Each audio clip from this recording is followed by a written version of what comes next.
The first time my son told everyone I was losing my memory, he did it while I was sitting 3 feet away from him. He didn't whisper it. He didn't even look embarrassed. He looked at my sister, the family doctor, and my grandson and said, "Mom doesn't remember things anymore. We're going to have to start making decisions for her." I stared at him. Then I looked at the 4 people sitting around my dining table. Nobody spoke. My son, Daniel, folded his hands in front of him. He had the expression of a man trying very hard to look concerned. "Daniel," I said, "what exactly don't I remember?" He sighed. That what? You keep doing this." "Doing what?" He looked at my sister. "She doesn't even realize she's doing it." My sister lowered her eyes. That hurt more than his words. I had known my sister for 72 years, and she wouldn't look at me. I turned toward Dr. Harris. "Do you believe I'm losing my memory?" She hesitated. "I think there are some concerns we should discuss." "Have you examined me?" "No." "Then what are we discussing?" Daniel leaned forward. "Mom, nobody is trying to hurt you." I almost laughed. People say that sentence when they're about to do something they know will hurt you. He reached into a folder. "I found this in your desk." He placed a sheet of paper on the table. I recognized it immediately. A bank appointment. My appointment. Daniel tapped the page. "You told me yesterday you never scheduled this." "I didn't tell you that." "You did." "No." He looked at everyone else. "There." My sister finally looked at me. Daniel's voice softened. "This is what I'm talking about." I picked up the paper. My hands were steady. The appointment was for Thursday at 10:30. I had written it down myself. I remembered making the appointment. I remembered why. And I remembered something else. Something Daniel didn't know. I placed the paper back on the table. "I remember." Daniel gave me a sad smile. "Mom, you said that yesterday too." I said I remember. "You don't remember what happened yesterday." "I remember perfectly." He shook his head. Then he opened the folder again. This time he pulled out a photograph. It was a picture of my husband, Robert, standing beside me in our backyard. My husband had been dead for 6 years. I stared at the photograph. Daniel watched me carefully. "Do you remember when Dad took that?" "Of course." "When?" I looked at him. "June 14th. His expression changed. "Mom, Dad died in May." "I know." "You're saying he took that picture in June?" "No." I pointed at the photograph. The picture was taken in April. The date on the back says April 18th. Daniel went silent. My sister reached for the photograph. She turned it over. There was the date, April 18th. Nobody said anything. Daniel took it from her. He looked at the back, then at me. For the first time that afternoon, I saw something in his face that didn't look like concern. It looked like fear. It disappeared almost immediately. He put the photograph back into the folder. "Fine," he said quietly. Then he smiled. "But that's exactly why we need to get you evaluated." I felt cold. Not because I believed him, because I finally understood what he was doing. He wasn't trying to prove that I had forgotten. He was trying to make everyone else believe that I had. And there was a difference. A very important one. I looked around my dining room. The same room where Robert and I had eaten Sunday dinners for 37 years. The same table where Daniel had done his homework. The same walls covered with photographs of our family. Everything looked familiar, except the people sitting around me. Daniel closed the folder. "We're going to make things easier for you, Mom." I asked him one question. "What things?" He didn't answer. Instead, he stood and collected the papers. As he walked toward the kitchen, his phone buzzed. He glanced at the screen. I couldn't see the name, but I saw his face. He stepped into the hallway before answering. His voice dropped. "No, she doesn't know yet." I froze. My sister was still sitting across from me. She hadn't heard him. I had. Daniel continued quietly. "I'm telling you, she won't remember." A pause. Then, "Once everyone agrees she's not capable of handling it, we can move forward." He ended the call. For several seconds, I sat completely still. Then he came back into the dining room smiling as if nothing had happened. I smiled back, and I said nothing, because suddenly I had a much bigger problem than proving I could remember yesterday. I needed to find out what Daniel believed I had forgotten, and more importantly, what was he planning to do once everyone believed him. The next morning, Daniel arrived before I had finished breakfast. He didn't come alone. My sister, Elaine, was with him. That was the first thing that bothered me. The second was the folder in Daniel's hand. Again, he placed it on my kitchen counter. "Mom, we're not going to make this difficult." I looked at Elaine. "Did you know he was coming?" She nodded. "Daniel called me last night." "About my memory?" She hesitated. "Yes." I poured myself coffee. "Interesting." Daniel frowned. "What?" "I don't remember giving either of you permission to hold a meeting about my mind." Elaine sighed. "That's not what this is." "Then what is it?" Daniel opened the folder. "There have been incidents." He started listing them. "I supposedly forgot to pay a utility bill. I supposedly missed an appointment. I supposedly called him 3 times in one afternoon asking the same question." I listened. Then I asked, "Is that everything?" Daniel looked surprised. "No." He pulled out another page. "You gave away Mom's silver serving set." I stared at him. "I gave it to your daughter." "You don't remember?" "I remember. You told me you didn't." "I told you I gave it to Emma because she asked for it." Daniel looked at Elaine. Elaine looked uncomfortable. I understood what was happening.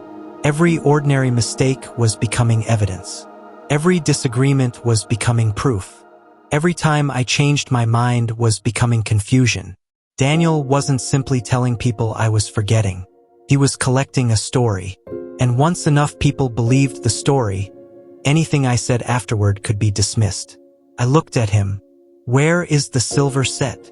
"In Emma's room." "Then go look." He didn't move. I stood. "Come on." We walked upstairs. Emma was 13 and still asleep. The silver serving set sat exactly where I remembered leaving it. Daniel stared at it. I looked at him. "You said I gave it away. You said you didn't remember giving it to her." "No." I paused. "I said I didn't remember giving it to you." His face tightened. "What does that mean?" I smiled. "Nothing." But it wasn't nothing. Because suddenly I remembered the conversation from 2 weeks earlier. Daniel had asked me where I kept the silver. I had told him. He had asked why. I had said, "Because your father wanted Emma to have it someday." Daniel had gone quiet. At the time, I hadn't thought anything of it. Now I did. We went back downstairs. Daniel's tone changed. "Mom, regardless of the silverware, there are financial matters we need to discuss." There it was. The reason. "What financial matters?" He sat down. "Your accounts." "I manage my accounts." "I know." "Then why are we discussing them?" "Because you're vulnerable." "To whom?" He didn't answer. Elaine finally spoke. "Daniel is worried someone could take advantage of you." I looked at my son. "Who?" "Anyone." "Have I lost money?" "No." "Have I missed payments?" "No." "Have I signed something I shouldn't?" Daniel hesitated. That hesitation lasted less than a second. But I saw it. "No," he said. I nodded. "Then what exactly are you protecting me from?" He leaned back. "Mom, this isn't about money." I looked at the folder. "Then why is there a bank statement sticking out of your folder?" Silence. Daniel quickly closed it. I said nothing, but I noticed the name of the bank. And I noticed the date. It was from an account I hadn't touched in years. An account Daniel should not have known existed. He stood. "We'll talk about this after your evaluation." "My evaluation?" "Yes." "You already scheduled one?" He didn't answer. I looked at Elaine. She looked down. Daniel picked up the folder. "I'll come with you Thursday." "No." He stopped. "What?" I said no. "Mom, I'll go alone." His face hardened for the first time. "You shouldn't be making decisions like this." I stared at him. There it was. Not concern. Authority. He had already decided I wasn't entitled to make my own decisions. That afternoon, after they left, I went into my bedroom. I opened the bottom drawer of my dresser. Behind a stack of old scarves was a small notebook. I hadn't written in it for years. I opened to the first blank page.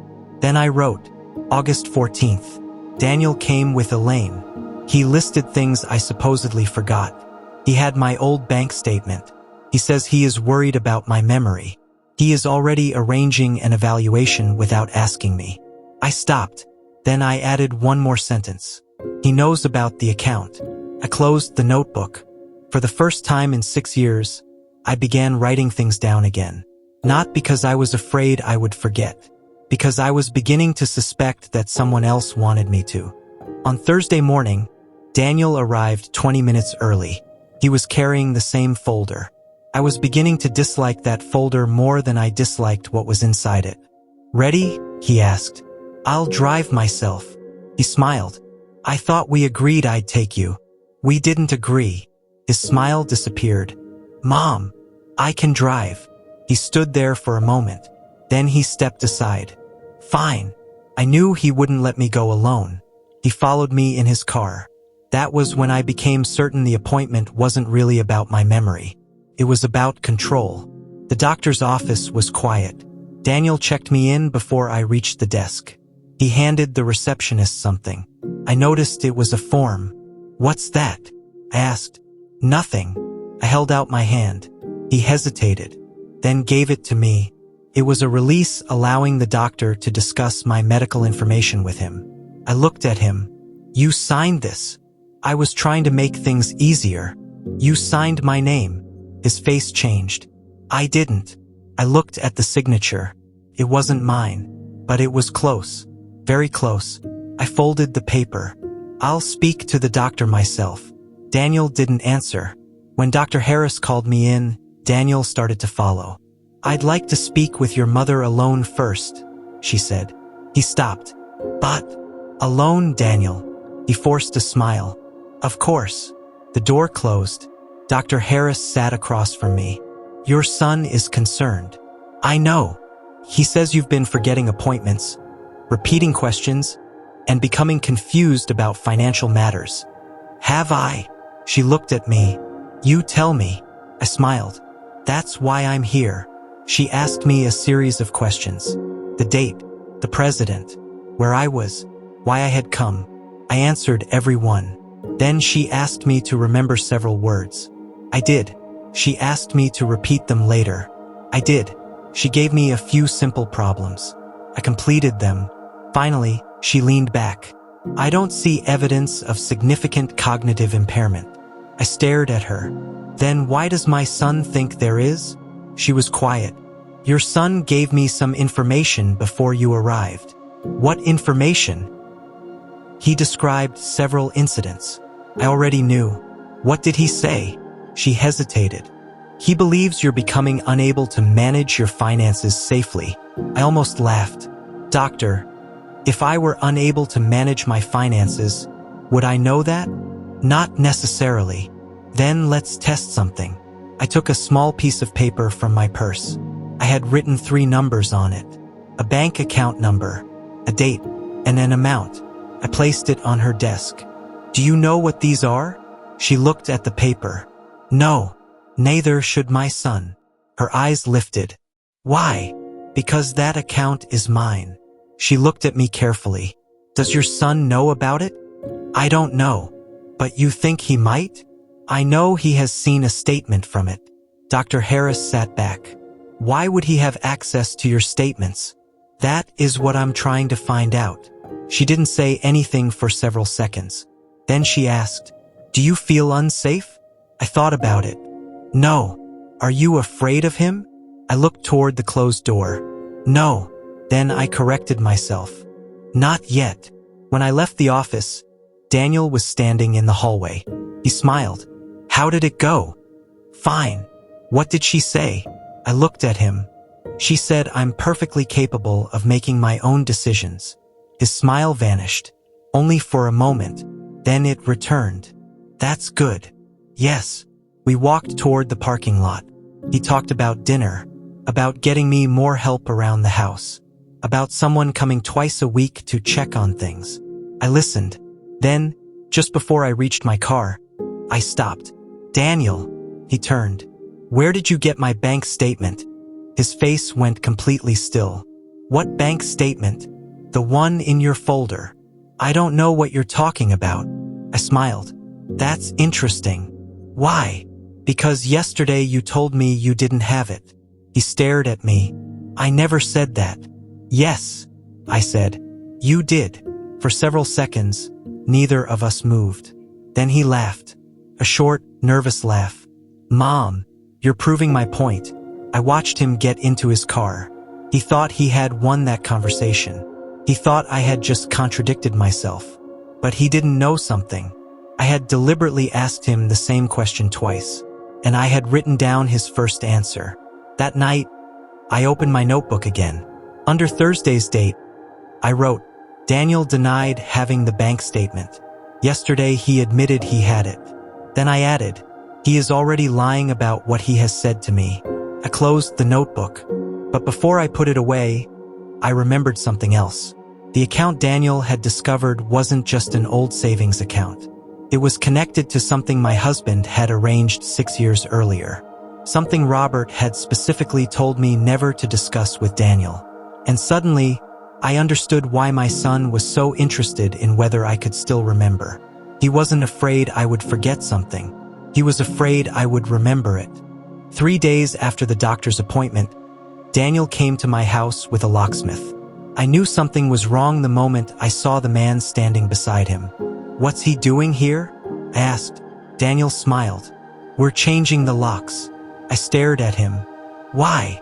"For your safety. My locks work." "I know." "Then why are you changing them?" Daniel lowered his voice. "Mom, you've been forgetting things." I looked at the locksmith. "Have you been told that I'm incapable of making decisions?" The man looked uncomfortable. "No, ma'am." "Then please leave." Daniel stepped between us. "Mom, stop." I looked at him. "Stop what?" "Making everything difficult." There it was again. That phrase. He had used it before. It was becoming his favorite way of making my objections sound unreasonable. The locksmith quietly packed his tools. Daniel looked furious. "Fine," he said. "We'll do this another way." After they left, I stood at the window and watched Daniel drive away. Then I noticed something strange. He hadn't been carrying the folder. For the first time, I wondered where it was. I went upstairs. My bedroom door was slightly open. I knew I had closed it. I walked inside. Nothing appeared missing. The drawers were closed. The closet was untouched. The small notebook was exactly where I'd left it. But something else was different. My husband's old desk drawer was open. I checked it. Empty. I froze. There had been a small brass key inside. Robert had kept it there for years. I searched the floor. Nothing. Then I remembered what he had told me 6 years earlier. After his diagnosis, when we both knew his time was becoming short, he had taken my hand and said, "If Daniel ever asks about the blue box, don't tell him where it is." At the time, I had thought he was confused. Now I wasn't so sure. I went downstairs and opened the cabinet beneath the kitchen sink.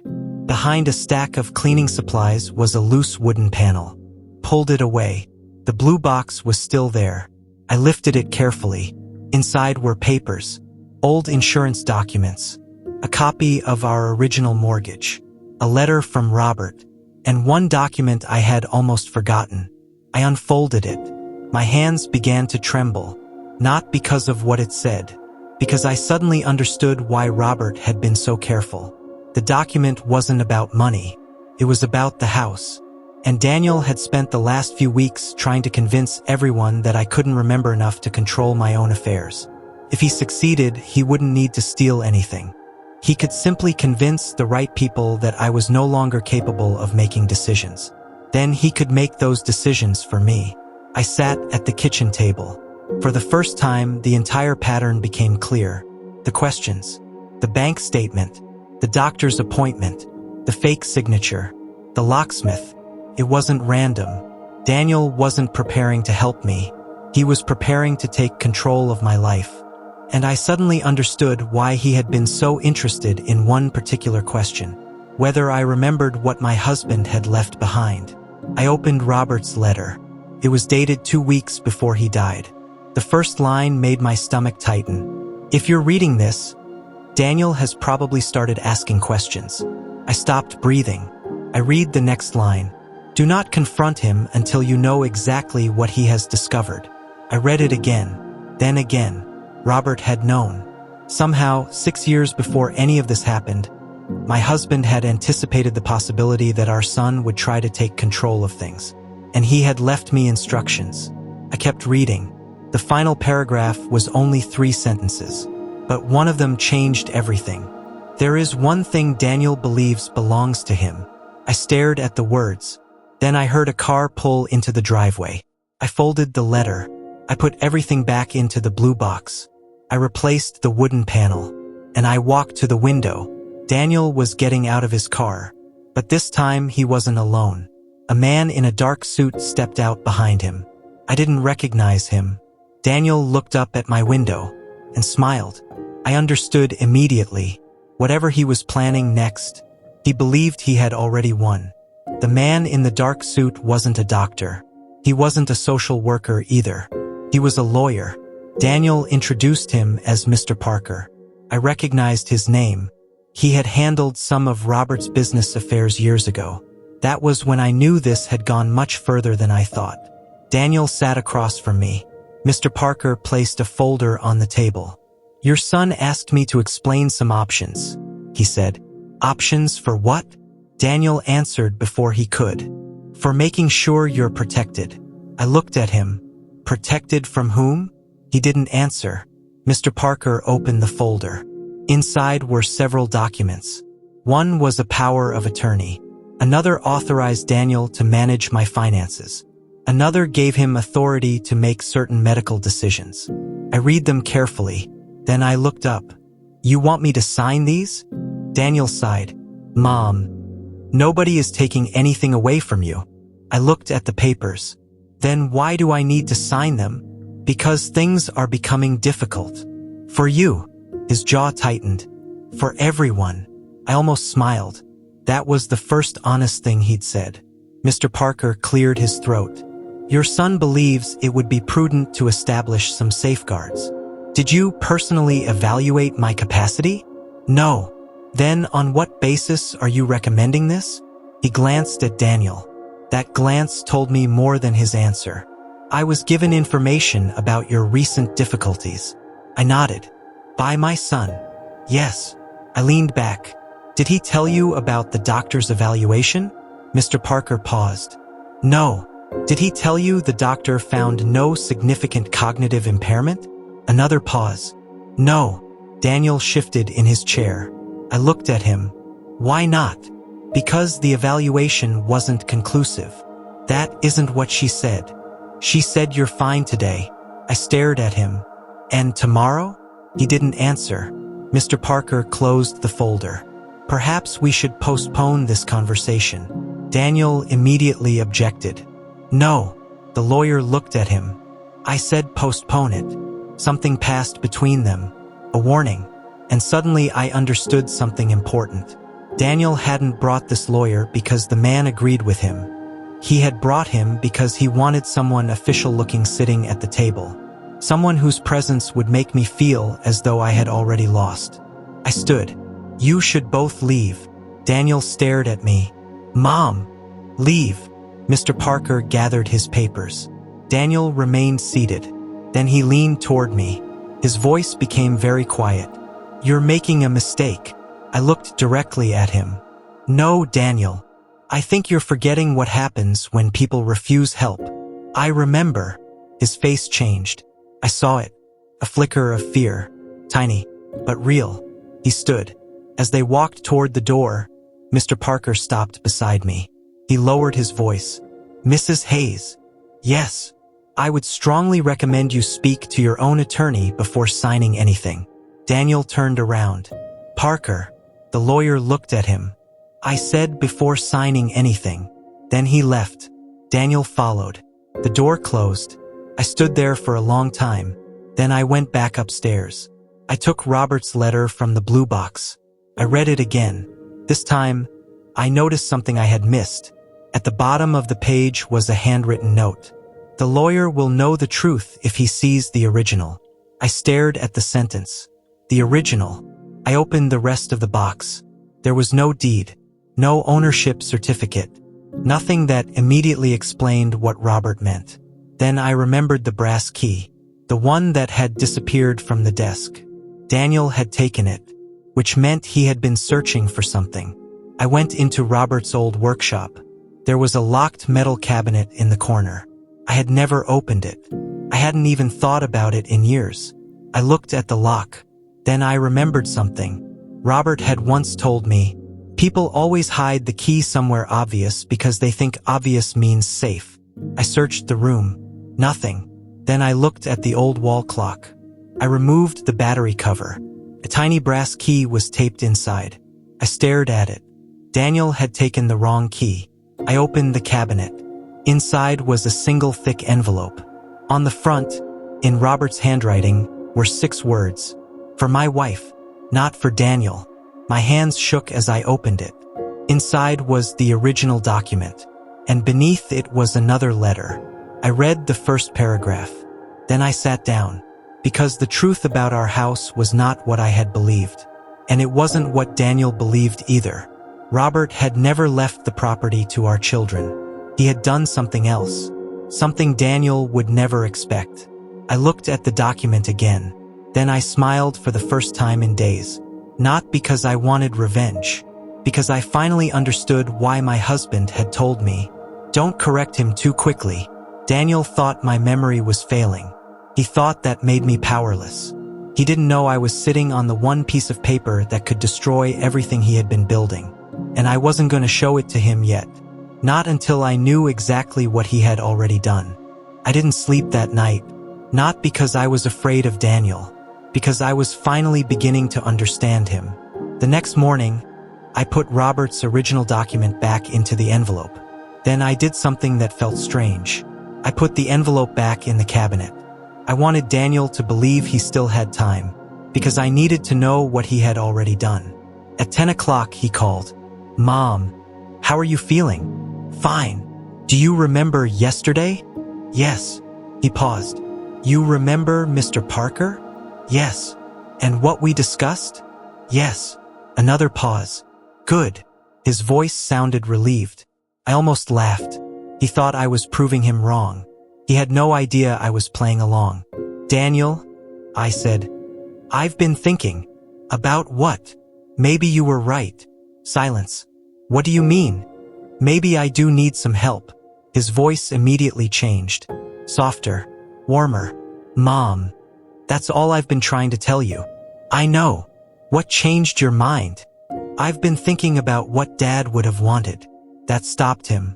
Then he said, "He would want you safe." "I think so too." "Then let me help." I closed my eyes. "Okay." "Really?" "Yes. I'll come over this afternoon." "Bring Mr. Parker." He hesitated. "Why? If I'm going to sign anything, I want him there." Daniel laughed softly. "Of course." After we hung up, I opened my notebook. I wrote, "Daniel believes I agreed to give him control." Then I added, "He is coming back with the lawyer."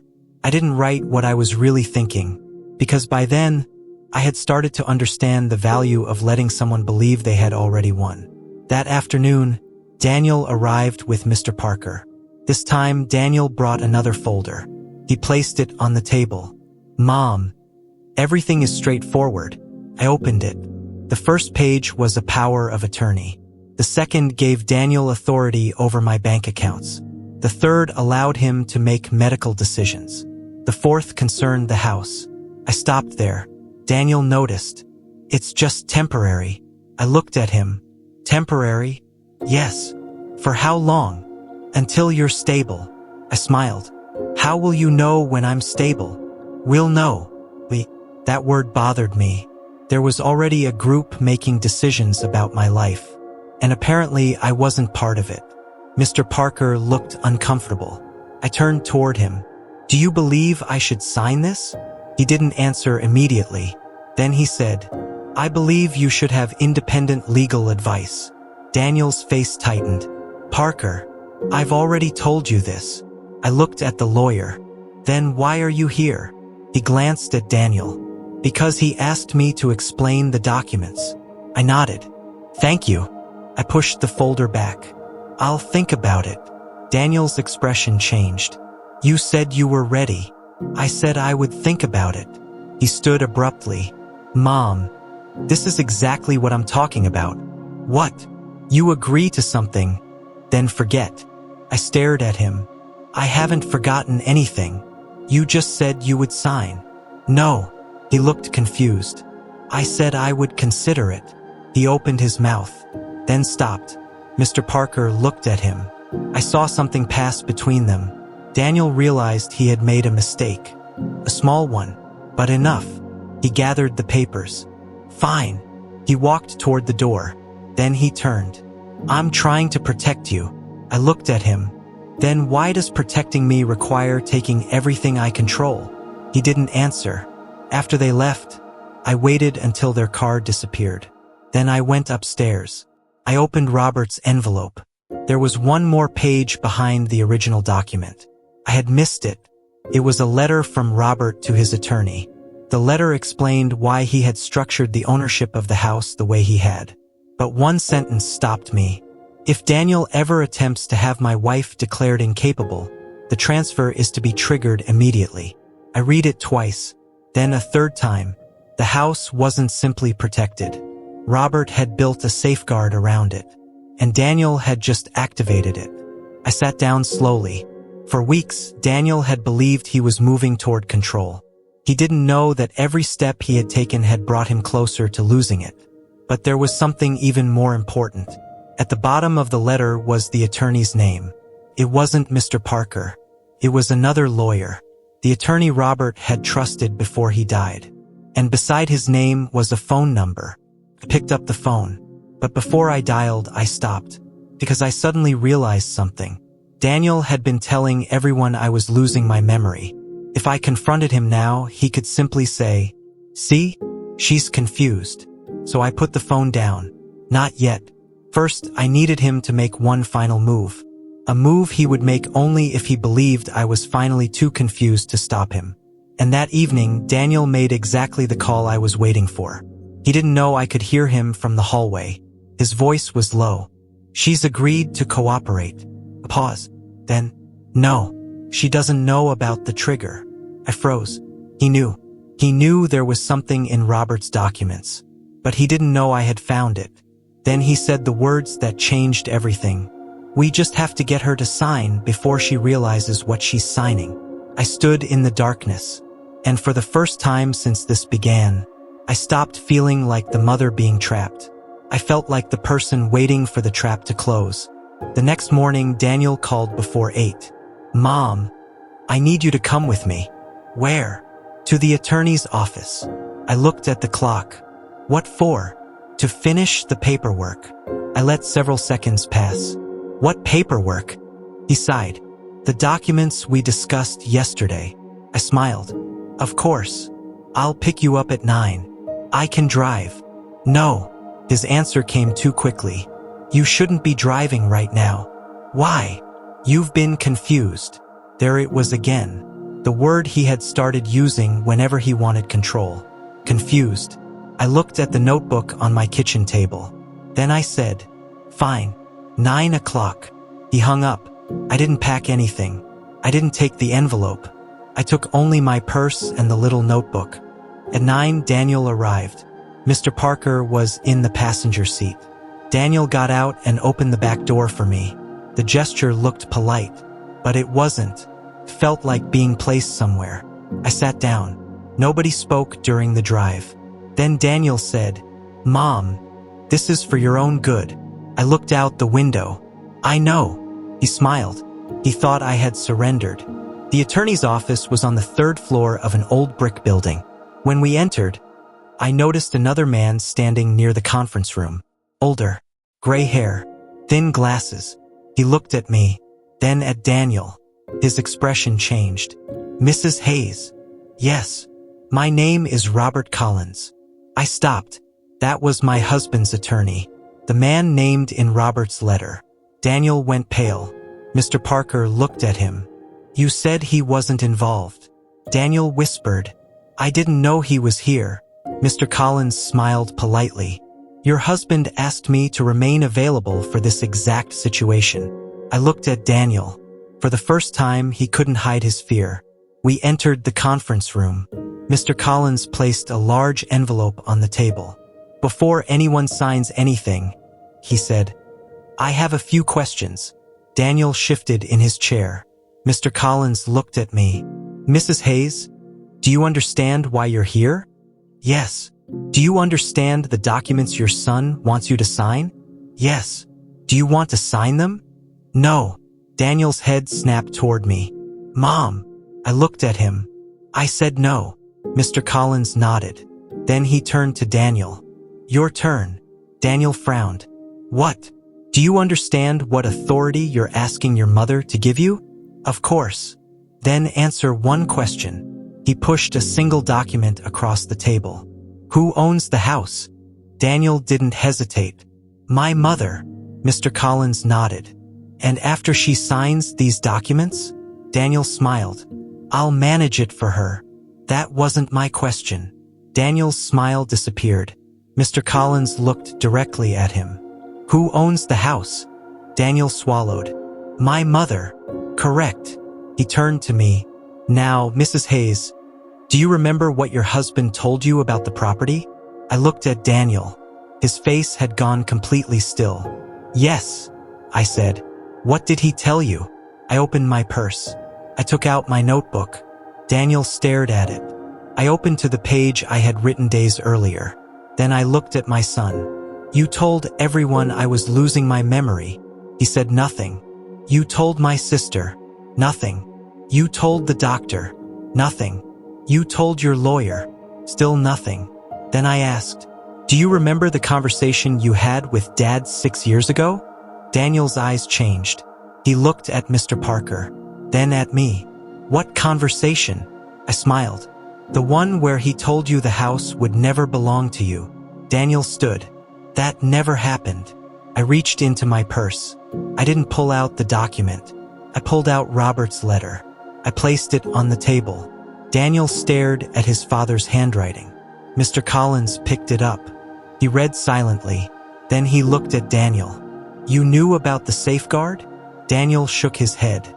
No. I looked at him. Then why did you tell someone yesterday that I didn't know about the trigger? His face drained of color. Silence filled the room. Mr. Parker slowly closed his folder. Daniel looked at me. You heard that? Yes.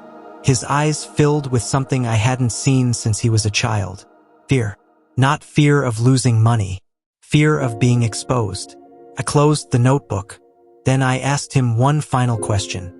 The question I had been waiting to ask since the day he first told everyone I was forgetting. Daniel, if I truly couldn't remember anything anymore, I paused. Why were you so afraid of what I might remember? He couldn't answer. Nobody in the room moved. Mr. Collins reached for the original document. And as he unfolded it, Daniel finally understood. The entire time he had been trying to prove that I wasn't capable of controlling my own life. He had been creating the evidence that would protect me from him. I looked at my son, and for the first time I didn't feel angry. I felt sad, because I finally understood something I hadn't wanted to believe. My son hadn't forgotten who I was. He had simply convinced himself that because I was old, I no longer mattered.